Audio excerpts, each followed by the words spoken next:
రేవంత్ అడుగుంటాడు, డబ్బులు లేవని చెప్పుంటాడు రేవంత్.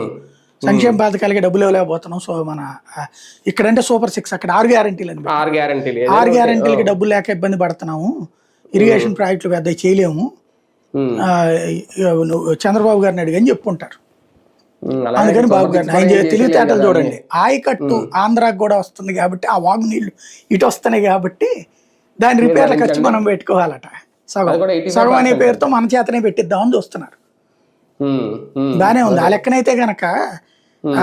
ఇప్పుడు కర్ణాటక నుంచి వస్తుంది ఆల్మట్టి, ఆల్మట్టికి మెయింటెనెన్స్ అంతా తెలంగాణ వాళ్ళు ఖర్చు పెడతారే, మనకు కూడా వస్తుంది కృష్ణా నది. లేకపోతే ఇప్పుడు గోదావరి మహారాష్ట్ర నుంచి వస్తుంది, ఆ పైన ఉన్నటువంటి బాబ్లీ ప్రాజెక్టుకి తెలంగాణ ఉన్న ఆంధ్ర డబ్బులు కడతాయా రిపేర్లకి బేసిక్ గా.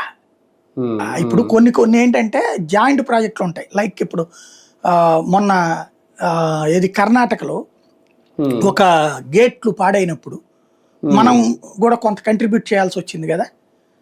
అట్లాంటి జాయింట్ ప్రాజెక్టులు ఉంటాయి కొన్ని మెయింటెనెన్స్, అదే కృష్ణా బోర్డు, గోదావరి బోర్డు వీటి ఆధ్వర్యంలో పర్యవేక్షణలో ఉండేటటువంటిది వాటికి ఉంటాయి. వాటిలో మన బాధ్యత కూడా మనకు ఉంటుంది కొంత పర్సంటేజ్. అవి చేయమని అడగడంలో తప్పులేదు, కానీ వాగుకి సంబంధించి మనల్ని అడగడం అంటే ఓ రకంగా చెప్పాలంటే తనకున్న పర్సనల్ ర్యాపోతో తన నియోజకవర్గానికి మంచి చేయడానికి తన రాష్ట్ర ప్రభుత్వం నుంచి డబ్బులు తెచ్చుకోవడం కష్టమయ్యి, తనకి పాత మిత్రత్వం పాత ఇది ఉంది కాబట్టి, చనువు ఉంది కాబట్టి చంద్ర